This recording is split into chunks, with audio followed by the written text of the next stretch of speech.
Hello and welcome to 209 Prep Sports Media. We will utilize this podcast and various social media sites to share information, highlight weekly matchups, promote the talent of the 209, and most of all, create a platform for our athletes. In an era dominated by social media and internet, we've also lost print media and the writers who loved writing about prep sports. Some of them have their own social media accounts where they freelance and cover sports. Some are writing for a few newspapers still covering prep sports. And we hope to have some of these writers on as weekly guests to share their insights, thoughts, and ideals about the various hot topics of the week. Welcome back to 209 Prep Sports Media. Today, Scott and I will get into a little bit of the local leagues. I think we're going to primarily focus on the MLL, the TVL, and the Sierra Valley Conference. So we're going to jump off with football. I mean, I think football is the leader in this anyway, as far as, you know, the number of students participating and things like that. So I think that probably the best place to start off is the TVL. The TVL last year had two state champions out of the exact same league. The D5 state champion was Ripon, and then the D6 state champion was Escalon. So, you know, Scott, we both, you know, have grown up playing against these schools and coached against these schools, and you know, our kids participated in sports against these schools. And, you know, I think top to bottom, sport to sport, you probably aren't going to find a tougher conference than the TVL in the entire state of California. Yeah, I completely agree with that. You know, when you look at the schools that are in this conference, and you know, we can talk football, we can talk volleyball, soccer. I don't think it really matters what sport we're talking about in this conference. There's always going to be someone that's going to be at the top of the hill.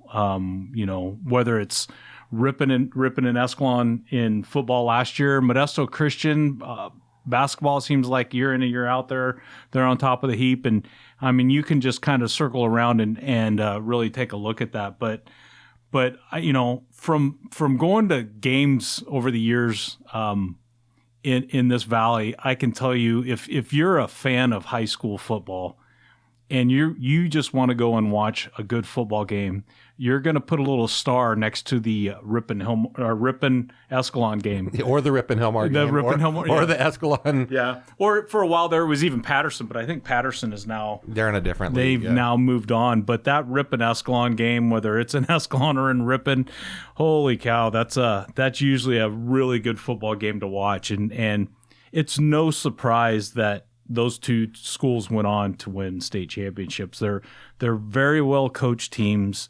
The coaching staffs at those two schools have this ability to take the talent that they have, and let's face it, every year they have a load of talent, but they're able to really, you know, last week we were talking about a winning culture, and those two schools on the football field have the ability to get everyone to buy into their winning culture. And when you watch them play, I don't know that you can necessarily say that, you know, they're finesse teams. I think they're the types of teams that they get on the field and they just want to run you over. Blue collar, hard nosed, you know, they just get dirty, and they're, you know, and you look at them top to bottom, and they're not the biggest schools out there, you know, size wise, you know, they're not sending 350-pound linemen out there. They're not guys that run, you know, 4.2, 4.3 40s. I mean, they're just big guys, like you said, they just want to get it done. Yeah, for sure. And you know, when we're talking about offenses, you know, to me, when I think of Escalon, I always think of that, you know, back in the day, the Delaware wing tee, and you know how they've taken that and kind of morphed from that years ago, and the way that they do things. It's just kind of line up. We're going to run these 12 plays, and we're going to run it down your throat. And you know, when you look at the statistics from last year, Ripon and Escalon, they put points on the board. I mean, they put points on the board. Ripon had 238 points on the offensive side of the football, and Escalon had 249. So when you look at that, when you see teams that are scoring that much, again, I said this before, it's not a surprise that they finished the way that they finished. Yeah, I mean, and you're not talking about a 20-game schedule scoring that many points either. I mean, so, you know, I've had seen a lot of film on both of those schools, you know, many schools in the entire league. You know, last year we drew Houston for our playoff game, who was the fourth seed coming out of that conference, and we got shellacked. I mean, it was, but they've, there's something that can be said for experience. When you're going up against talented teams week in and week out, you get into a playoff situation and it's not a playoff game for you anymore. It's just a regular game, and so the bright lights don't scare anybody. The significance of the game, or I guess at the end of the day, the ultimatum of, if you lose, you go home, and so for them, it's almost like that on a weekly basis. You talk about two of the best quarterbacks in the area, or two of the, in the conversation are both out in that conference. You have Aiden, out in Houston, and then you have Seth Miguel down in Hilmar, both super talented kids. I mean, Aiden Meyer. So Aiden, he can sling it. I mean, the kid is legit. And you're talking about a conference, like you said, that is historically been known as a smash mouth. We're going to almost tell you what we're going to run and dare you to stop us. Yeah. And now you add this layer of kids actually being able to throw it a little bit, and you're like, hey, and Escalon's kid, Ty Murray's he's no slouch, so you have some kids down there that can really get after it. I think Rippon's replacing a heavy senior laden class, so I think they're going to be bringing, it looks like a sophomore is going to be playing quarterback, an incoming junior will be playing quarterback from this year. But, and I think the best part about the way they do things there, and you probably can attest to this as much as anybody, is that they're systems, they're system high schools, and they start at the youth level. That's right. And so, I mean, we could probably talk a little bit to that point too. Yeah, and I know that we're going to, as we get closer to the season, we're going to probably take even a little bit deeper dive and actually talk about individuals on each of these teams, and we're kind of taking a holistic approach right now. But I completely agree with what you're saying. You look at these programs and you look at where they start with their youth football programs, and they're getting the kids on the field, and that's where they're learning. And they do. I will say this too. When you look at the successful programs, they get coaches that really want to align themselves with the high school program. They want to teach. It's a rule of thumb that you teach the same offense, you teach the same defensive theory, terminology. But, yeah, exactly. But beyond that, I think for some of these programs, and you don't see this universally, because I can tell you, I've seen some youth football programs that. I wouldn't pattern, if I was going to start a youth football program, I wouldn't pattern myself with that. But when you look at the Escalons, the Rippons, the Hilmars, and Houstons, they're doing that. They're teaching these kids not only offensive and defensive theory that they're running at the high school, but they do a really good job of teaching good technique and how to play the game. And I think there's a lot to be said about these coaching staffs that really get their programs below them to align with that. I think that's really important. Yeah, and I would 100% agree. I'm envious of the way that those programs are run, and and I know it's a build. There's building blocks, and it didn't just happen yesterday. It's happened over years and years and years, and it's almost innate now. So when you're born in Escalon, you're going to play football in Escalon. Yeah. You don't go play football in Oakdale or, whoever the flavor of the month is. You grow up and where you're playing football, and it's exciting. For those schools. It's a hometown, it's small town Americana. In California, which is, there's something to be said for that. Friday nights are special and important to those towns, and I think the continued success is important. You look at multiple state championships. You're not talking about a flash in the pan once in here. They're always in the conversation. Yeah, absolutely. And another statistics. Can't even speak. Another statistic that pops out to me is on the other side of the football, how well they play defense. Sure. Ripon gave up 80 points on the entire season last year. And what was the total games? They were 14-1, and so they gave up 2 points a game. Yeah. We'll give you guys a safety here, But defensively, they were outstanding. But Hilmar too was, Hilmar played a 13-game season. They only gave up 95 points. Yeah. That's incredible. Escalon follows up with 119 on a 15-game season. So So, when you're talking about the TVL, so you've got Ripon, Hillmar, Escalon that were at the top of the hill last year, followed closely by Livingston, Houston, and then Modesto Christian, and then Riverbank.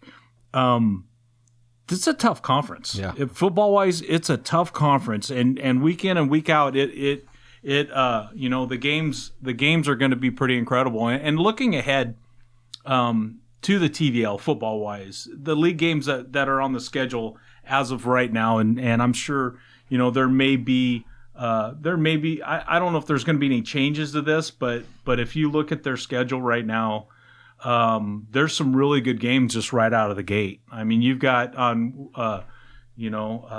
let's see here, week number 5, which is considered their first week of conference. You've got Escalon, Houston. I'm sure that's going to be a great game. In Houston, so just so everybody's aware, Houston last year was the 4th coming out of their league as a 4 seed. Houston will play for the title this year. I'm just letting everybody, putting you on notice, that team can play, and they brought back a lot of talent. Livingston, Hillmar that first week. I'm sure that's going to be a pretty good game. Livingston can probably sneak up on some people this year if they're not putting the attention into that they should. And again, this is a year that's unlike any other. We're going to be playing football games in February. Yeah. They're going to be playing football games after the Super Bowl has been decided. So then we roll into the conference week number 2. Hillmar, Ripon. Get your tickets early for that if they let you go, because that's going to be a great game. I'm going to see if we can play on Saturday so I can make sure I get to see that game. Exactly. And then here's Houston's going to get tested again. I think Livingston's going to test some schools this year. We go into the next week. Hillmar, Escalon. Literally every week in the TVL. If you're a high school football fan, every week in the TVL, there is going to be a fantastic football game. We don't want to rule out the, Modesto Christian, Houston. Modesto Christian, when you look at their history, they've produced some really good football players over the years. And they've had some good teams over the years. So, hopefully they can put something together this season and be in the conversation. I think they can. They're 2 years removed from a very successful season. They just had some unfortunate administrative things going on. Coaches left and things like that. And when coaches left, players, in a parochial school and in a public school conference is always going to, oftentimes they have an advantage, but this is maybe a situation where they're a heavily dominated basketball school. We'll get into them later, and they're going to be always in the conversation. But, not too long ago, Modesto Christian was competing in this league. And so can you imagine 5 teams that, really have I would say the right to make playoffs, and only 3 or 4 actually get to go annually, So, fortunately or unfortunately for them, but that's where that conference produces multiple section championships. They produce multiple state championships, and it's because they're playing a murderer's row schedule. I mean, you're playing a schedule that, most people wouldn't want to wish upon their worst enemy. Yeah, so absolutely. And we don't want to get too in the weeds with this because we got some other conferences to cover. But Ripon. I mean, not Ripon. The TVL is just. I would put TVL pound for pound, ounce for ounce, up against almost any conference in the country. Definitely almost any conference in the state of California. And I'll leave you with this with 2 other games that I kind of want to highlight. And this by no means is taking anything away from the other schools in this conference, because again, I think you take a Riverbank, who in conference was 0-6 last year. I think you can take a Riverbank, and if you input them in another conference, they could do very well. It's just, they're in the TVL, and it's a rock hard conference. And so just 2 more games I want to highlight. Friday, March 12th, you're going to have the Ripon Escalon game, which again, could be the conference championship game. Yeah, it could be. And if they are letting fans go to these games, which I sure hope we're over this and we're able to do that, that's going to be a fun one to watch. And then going into the final week, when I think maybe there's still some question on who's going to be crowned the conference champion, you've got Livingston, Escalon, Houston, Ripon, Hillmar, Riverbank. Modesto Christian gets the bye that week, but all 3 of those games could have have Major playoff importance. implications for sure. For sure.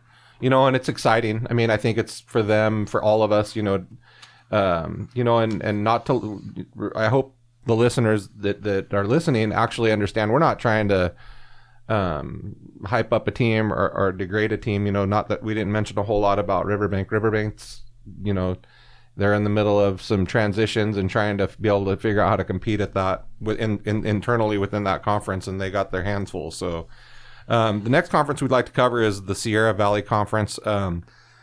You know, the primary teams that we're covering in this conference are really Liberty Ranch and Galt. They're really in our demographic. Some of these schools fall outside of that. You got Bradshaw Christian actually won the league last year, and Liberty Ranch and Rosemont and Union Mine all put together a pretty good season. We actually saw Liberty Ranch early last year, and you know, talented team. They can score some points. They had some issues on defense. It was probably their biggest struggles, and you know, I think fortunately or unfortunately, Galt, you know, happens to be in the town that a new school was built in, and they fight for students. But you know, they also have recently got their facilities upgraded, so they have a new football field. So hopefully for them, it starts to attract more talent, and you know, the playing field evens a little bit, and so these teams can actually start to share athletes or get equal athletes, rather than, you know, you have one that's predominant, you know, football team, and the other one's a predominant baseball team or what have you.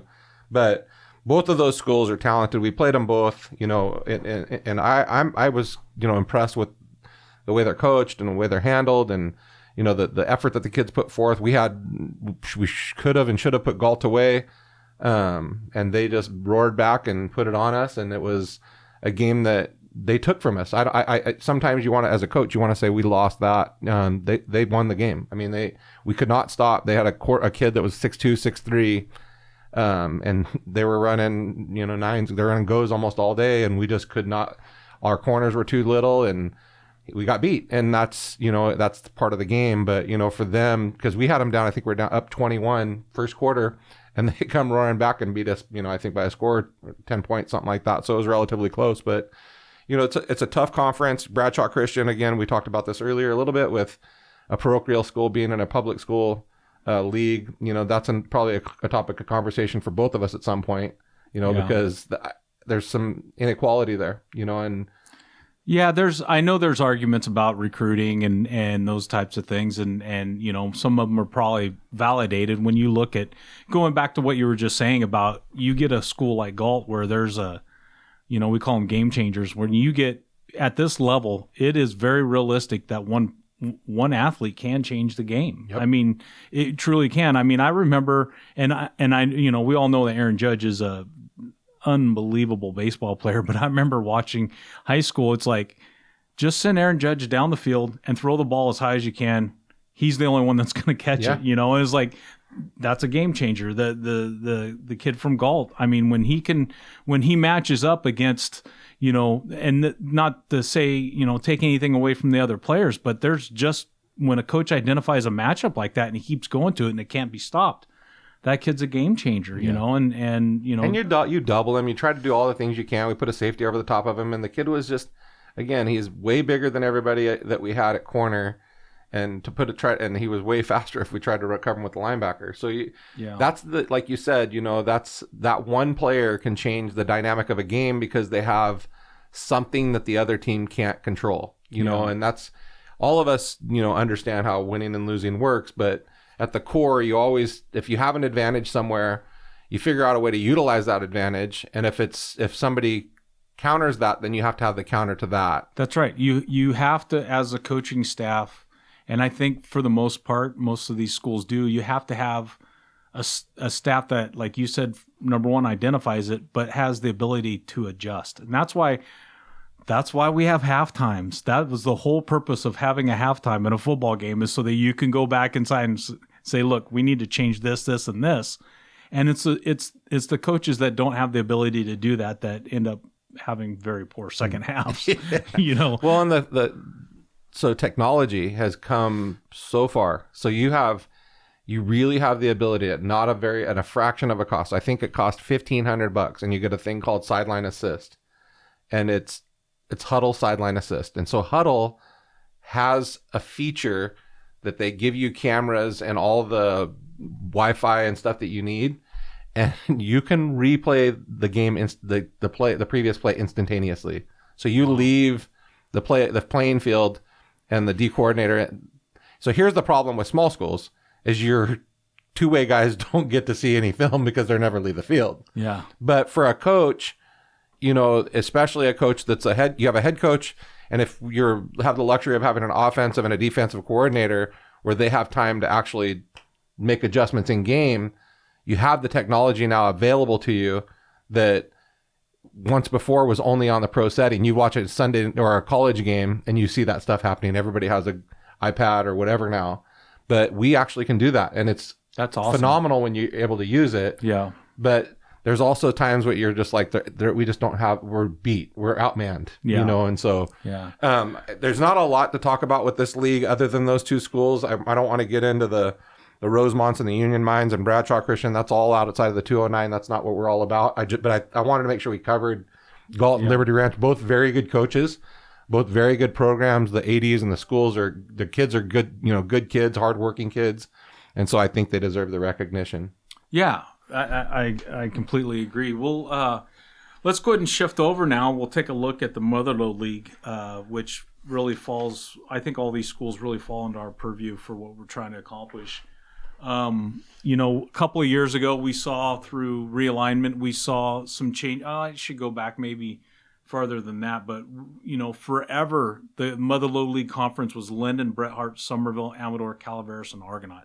I mean, forever, ever since, for anybody that knows the history, when Linden got kicked out of the TVL in 1977, they landed in the Motherlode League. And I think and Mark Miller may call me out on that, but that's where, that's when Linden came into the Motherlode League. And there's probably some more history there than that. I won't go into detail as to why they got kicked out of the Trans Valley League, but if you were around during that time, you're probably laughing right now. But we're looking at, I think again another tough conference. One of the factors that we have to remember too is that term sharing athletes holds more true now than ever in the history of high school sports because of the scheduling and the way it's happening. Everything is a spring sport. All the sports are spring sports now, and so it's going to be really interesting. We won't beat that horse too much, but we've talked about that on the show in the past. But you've got, you got the Bret Harte Bullfrogs and Somerville Bears rolling right off of the first game of the week, followed by Amador, Sonora, Calaveras, and Argonaut.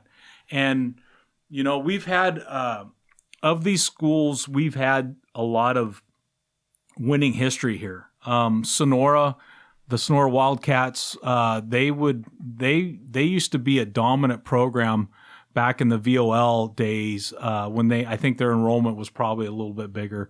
But, you'd always, the game that I remember that you'd always want to mark on your calendar was the Sonora Oakdale game. It's like, you got to go to that game. But now, Sonora's in the Motherlode League. I think at first there was a lot of people upset because of them coming in, but I think things have settled down now a little bit, and you're starting to see kind of a balance of power to a certain degree. But Somerville Bears, they've playing up there in the up above Sonora, they've had some teams over the years that have been very good. Bret Harte, nice. It's a really nice setting. Their football field's in a great spot, and over the years, they've had some really good players come out of there as well. I know Calaveras, probably from a historical perspective, Calaveras might have the most winning tradition football-wise in the Motherlode League. But again, without looking back on statistical data, I think that balance is evened out a little bit there too. Argonaut's really come on. Argonaut, for those of you that don't know, Argonaut is a school that back in the 80s, I believe the early 80s, was a joint effort between Ione High School and Jackson High School. They merged together to form Argonaut High School, and then they've been playing off of that campus ever since. But I think you're going to see some good games coming out of this conference. I mean, right off the bat, Calaveras Argonaut, that's probably going to be a really fun game to watch. The following week, you're going to see Sonora Calaveras. I mean, if depending on what's going on that week, that might be one that we attend to kind of check out and see what's happening up there. And then you get let's see here, looking down at the following week, I think Amador Calaveras could have some league championship implications involved in it. But it's going to be really interesting because I know, again, the TVL, I think, probably has, if you look at all the schools, their attendance levels might be a little bit greater as a whole, or enrollment, I should say, as a whole. So when you're talking about, you roll into the Motherlode League, it's going to be interesting to see these top athletes where their heart falls. Yeah. Are they going to put, if we see everybody come back to play football in the Motherlode League, it's going to be a very tough conference. Yeah. I think you're going to see some really good teams come out of there, but I think that the determining factor is, well, I'm going to focus on baseball and not play football this year. That could be traumatic for some of these programs. Yeah, I think basketball is going to be the biggest issue because I think Argonaut is always a state champion contender. Yep. And on the basketball level, so I think they might lose some of their athletes to basketball because you're not going to want to miss out on the sport. Amador is probably the darling of the conference recently. They've had some pretty good success. I think they played for a state championship game a few years ago, and I think they won the league last year. The MLL is going to have some issues this year. Calaveras' football field got condemned, so they're trying to figure out how they're going to get their practices in. Probably have to play all away games. That's going to be difficult. Yeah, so they're on top of all the other things that we have going on. Yeah, so there's not enough bad things that are happening right now. You got, hey, by the way, guys, you don't get to have any home games. Awesome. Which may or may not be a big deal. We don't know what the travel is going to be the biggest part, right? I mean, the whether we get fans in the stands, we're not exactly sure. Or whether we play or not, it's still kind of up in the air, but.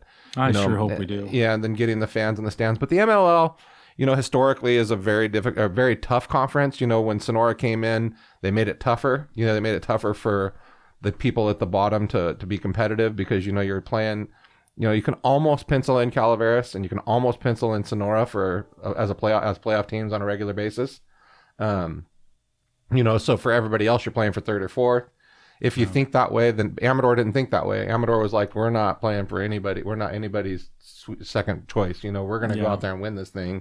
And they've done it, and it's impressive. Coaching staffs are really good. Ricky Davis has now returned to Argonaut. I think that's his second full year back. So yeah, and he won, I don't remember what year it was, but I remember he won a section championship over against Linden at University of Pacific. Yep. I remember that game. They went in there and they went foot-to-foot splits and just ran the ball down Linden's throat, and there was nothing they could do about it. But yeah, so those two schools, Argonaut and Amador, I think they both have good coaching staffs, and it's going to be really interesting to see how these things play out. It's going to be fun. It's going to be fun to watch. Well, in the two conferences that we covered, the MLL and the TVL are both so, they're both so, powerful. They're power running games. They play solid defense. The thing is they don't make mistakes. And then to coach a league that doesn't make mistakes is pretty damn good. So we can't get too detailed this week. Our intent this week was to cover the football state champions, but we want to do a lot of homework on these and make sure that we're covering them the way that we should be. So we'll defer on that. If I were an athlete on from any of these schools that we just covered, what would be a good way for you and I to hear from these guys in terms of, if you have questions, if you have comments, if you disagree with something we're saying, please, by all means, let us know. We want to talk about this. We want to get it right, number one. But number two, we want to hear from you. This show is about highlighting our high school athletes, and that's what we want to do. So if I were from one of these high schools, how would I reach out to us, Chris? Yeah, I mean, we'll tag the schools that we've discussed today and on our social media, but on Twitter, you can reach us at 209 Prep. And on Facebook, you can reach us at 209 Prep Sports. You can email us at prepsports209@yahoo.com. That's prepsports209@yahoo.com. And really for us, it's, we would love to hear from you guys. We want you guys to tell us what you think, and as the season approaches and as we get into the season, our intent is to cover, have a weekly, a game we highlight on a weekly basis that will be determined by the vote, by a vote, so whoever gets the most votes for the 4 contest or whatever we choose at that point, that'll be our game of the week. So, and hopefully we can send a reporter out and get some audio from some of the players after the games and things like that. So, we're trying to make this as professional and as detail oriented as possible, all the while having some fun doing it, so, yeah. But, since we've covered all the business, let's get into, we haven't really approached too many other sports. We've had guests on, but volleyball. So yeah, absolutely. Yeah. So why don't we jump off with, the TVL in volleyball, and really we're going to cover the same conferences that we just covered in football on the volleyball set. We have some, we probably don't have as much in recent knowledge. So we're going to defer, a little bit, but we also want to make sure we're covering, and talking about some of the successes that the programs are having. Yeah. So again, for just a kind of a quick recap of last year in the TVL, I mean, you have, again, just so everybody knows, in the TVL, we've got Riverbank, Modesto Christian, Livingston, Houston, Escalon, Ripon, and Hilmar. And again, I think this is another conference where, one school kind of dominated, but then after that, it really balanced out. Hilmar ran the tables last year. They went 12-0 in the conference. They just absolutely dominated. But they were quickly followed up by Ripon and Escalon. And while I'm not real familiar with too many of the players in this conference, I do know personally of one player at Escalon. I won't say her name right now without talking to them first. But there's an outside hitter at Escalon I think is a real deal. She's I've seen her. She can play. Yeah, she's gonna. For those schools out there, let me tell you something. She's coming and she can hit the leather off the ball. Then you've got Houston, which they had a 6-6 season, and then rounding out the conference was Livingston, Modesto Christian, and Riverbank. And again, I think it's a lot like what we talked about in football. You take a Livingston, Modesto Christian, or Riverbank, there's going to be some talent on those teams, but they're just stuck in the vortex of a very strong conference. Yeah. And it'll be interesting to see. I'm not familiar. I sure hope somebody reaches out to us on this stuff, because it'd be interesting to see who's coming back, who's going to be the team to watch in the TVL. And it'll be really interesting to have that conversation. Yeah, and we're just this podcast is mostly a review of what happened last year. We'll get into a preview of what our expectations are, and hopefully we'll get some guests on to discuss those conferences in a little more depth. But you talk about the TVL and their successes, and I do believe you have the 2 or 3 that are probably going to win the conference on a regular basis, and then you have some other ones that kind of filter through the middle of it, and then you have unfortunately for Riverbank, they're in a very difficult conference in many sports, and so and we've seen this at Linden, and it's almost the problem can't be solved until you win, but then it's hard to win to get kids to play, because the problem isn't the kids and it's not the talent, it's the lack of kids that play. It's a lack of participation. I don't think it's the lack of talented players. I think the player on nearly every campus you could go on in the area, you could walk onto the campus, and if you had the best 25 athletes, say, you'd probably put together a pretty good football program if you had a good system and if you had good coaching that can bring these kids along.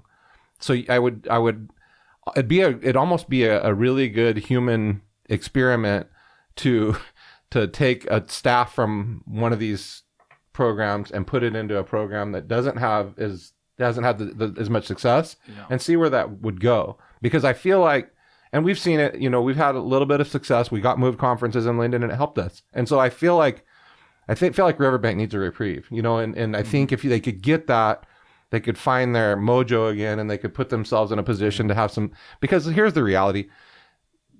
you're not always going to win a state championship. You're not always going to win a league title. You're not always going to win a section championship, but participating and being competitive and being in games and not getting embarrassed and dominated on a regular basis is paramount. I mean, you can't expect a 16, 17, 18-year-old kid to be able to take weekly losses at a high rate, and still have the ability or the desire to keep competing.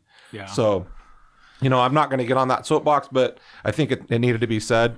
As we slide into the other league that we'd like to cover is again, we're going to get back into covering the Sierra Valley Conference, and again, it's just Galt and Liberty Ranch in our area. Liberty Ranch had actually a pretty decent year last year in volleyball. In league, they were 7-3. They won the majority of their sets, and even with a 17-21 overall record, they still put together a pretty good league season. And Galt, again, I think they had a 3-7 in league, and they were only 4-10 listed overall. I'm sure some games were left off of this, but again, they're and we kind of see this in the MLL, like we were just mentioning. You have a town, and it's not even a city; it's a town that's splitting athletes amongst two high schools. So you do the same thing with Argonaut and Amador. You do the same thing with Somerville and Sonora, and to some degree Bret Harte, because they're relatively close to Sonora. So the better athletes, if they want to be competitive, they tend to choose the school that has the most recent success. And so I think we're seeing that with some of these schools in the volleyball level too. Where Galt, I know Galt had one of their players from last year was very talented, and she chose to stay at Galt because that's where her heart was, and that's to be commended. But she probably didn't have the high school career she would have had had they been a little bit more successful. So, and again, like we mentioned, the new facilities will help that. It'll help with getting kids to come back and stay. Yeah, and I think for all sports other than football, those decisions are a little bit easier to be made because you have, let's face it, I think volleyball players, for the most part, and you said it before and we'll say it again, I think like a sport like volleyball, you're going to get recruited at the club level. Yep. Because these recruiters they're going to be able to go to an event that has 160 teams at it to go watch players as compared to two teams playing on a Thursday night, and so it's like, if you've got a recruiting budget, what are you going to do? You're getting the local junior college coaches are coming out to watch you on a Thursday night. For sure. And that's not a bad thing because, we said it before, we've got, I think one of the best junior college volleyball programs around at Delta, and they're in the running for, a state title year in and year out. But, looking to me, again, the historical perspective, because, been around for a while and look at the conferences, the Mother Lode League Conference, outside of, again, St. Mary's has always had a history of being dominant in volleyball. But, the Mother Lode League has really had some strong teams come out of there. The days of the Linden versus Bret Harte. I mean, there were some, I don't mean this in a bad way, but there were some bloodbaths. Oh, yeah. I mean, the gym would be packed. I mean, standing Screaming, room only.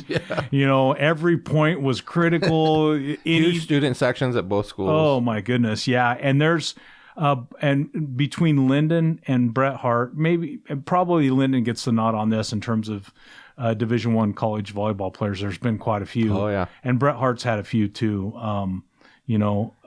UOP has been the beneficiary of some of those players. Yeah. There. In fact, I think she's still there. There's a player from Sonora that plays for University of Pacific, and she's very good. Yeah. Ripon, going back to the TVL, Ripon had a player go through University of Pacific, and she was very good as well. But looking at the Mother Lode League from last year, we see Sonora kind of dominated to a certain degree. They were 13-2 on the conference season, and then Calaveras followed up very closely, 12-3. So I think the league championship was contested for a while there, but ended up being Sonora in the end, and then Bret Harte, Somerville, Amador, and Argonaut. And it'll be interesting to see if that balance of power changes this year. Again, going with the discussions that we had before, but it'll be interesting. we'll see who wants to win the Mother League championship in volleyball this year. Yeah, and Sonora, they can't, when they transferred into the MLL, I don't think they lost a set for almost 6 years, and then, and now again there's this competitive balance that happens that I think it happens innately. I don't think it's something that you need to contrive or make up. I think it just is going to happen because at some point people get tired of losing, and so they're going to put in more effort. And so the unfortunate thing is those gaps, that it takes to make up that ground, like the Amadors who've made it up in football now, and you have Calaveras.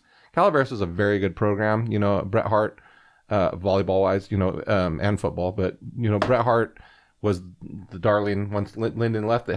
Linden was a powerhouse for most of the 80s, most of the 90s and into the early 2000s. I remember going to some Linden games where you knew they were going to win. There was no chance they weren't going to win. I mean, there was times when it was, you'd go to the gym and you'd take out your watch and you'd run the stopwatch to see from set one how quickly they could finish it off. And I mean, they would go in and out of the gym in under an hour sometimes. Yeah, multiple state championships. And so, it's really neat to see some of these schools that have, not always been in contention and not really a part of the success that the other schools have experienced that are starting to see it, and it should be a proud moment for schools like that have done it, the right way and really worked hard to see to have their dreams come to fruition, through the hard work. And it starts, nowadays, and let's not kid each other, it starts at 5-6 years old. And,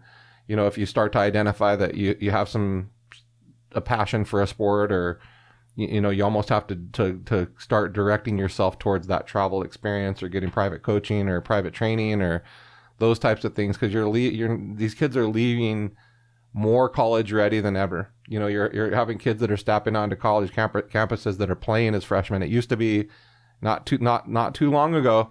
If you're a freshman, you sat, and there was a JV team, and you might have played JV, or they might have just sat you all together. Yeah, and look no further. Last night I watched was it Buffalo and NIU play, and NIU, they didn't waste too much time putting their underclassmen on the field because they know. Yeah, it's good to see where they're going. So what you're saying is extremely true. But as we kind of round out today's podcast, I think it's worth saying again, if you have input on any of these schools, you've got any comments, concerns, did we get something wrong? If you have some input, we want to hear from you, whether you're an administrator, a coach, a parent, a player, a fan. Let us know what's going on. Be the eyes and ears for us, because we want this thing to grow. We want to start. I think as we're sitting here talking about this, one of the things that I think we can do in the near future is, we obviously want to highlight athletes that are going on right now. We want to highlight them. Let us know. But I would like to maybe at some point we'll do a look back, and we'll look back at some of the athletes, and maybe we'll have a Wayne Schneider or a Mark Miller or somebody on here to help guide us down that road. But well, we need to revisit with some of these people that we've brought on after their seasons are completed and things like that too. So there'll be a culmination of these the Shelbys and the Skylar Mays and Chris Teven and Greg Marsh and Jim Sells and all those people, so they can come back and tell us how things went for them. And so for us, again, you can always reach us at Twitter at 209 Prep. You can reach us at Facebook at 209 Prep Sports. And you can always email us at prepsports209@yahoo.com. I think another topic for conversation, I think this would be so neat, is if we could get like a coffee table discussion with the old sports writers. If we could get Scott Linesberg, Bob Highfield, and Lori Gilbert in here, and maybe some more on their recommendation, and just let those people talk. Yeah, let them riff a little. It would be so interesting to hear those guys. Well, we've seen so much change, I think, in the last even decade, but even definitely in the last couple of decades, as far as where the dominance was. I mean, you have and you have so many of these startup schools, that have not, Tracy, think about the dynamic of Tracy, how much it's changed since, I mean, the early 90s. I mean, going from just Tracy High School, I think they have 5 high schools in Tracy now. So it's like, I mean, you're splitting athletes, and not I drove to San Francisco the other day and look at Mountain House to see how Mountain House is growing. I promise you in the next 10 years, they will be a dominant factor in nearly every sport. Okay, I think we're kind of getting close to the end here, but I will leave with this and probably will catch some grief over it. But you talked about 5 high schools in Tracy. So there's one there called Millennium High School. The Falcons. Are you kidding me? Really? The Falcons? Like, you couldn't be like the Millennium Marauders or something like that. You had to be the Millennium Falcons. What that's okay, but you better follow it up with uniforms that are like stormtroopers or something like that. You go all whites. Yeah, exactly. But anyway, hey, this was fun, and look forward to talking about some more next podcast. Yep. Thank you, everybody. We look forward to next week, and we'll talk to you soon. Again, we'd like to thank Jake Peters for the production. Jake's done a phenomenal job for us and continues to do it week in and week out. So all the sound that you hear isn't always as clean as it always appears. He does a great job with that. So thanks Jake. And talk to everybody next week. Thank you.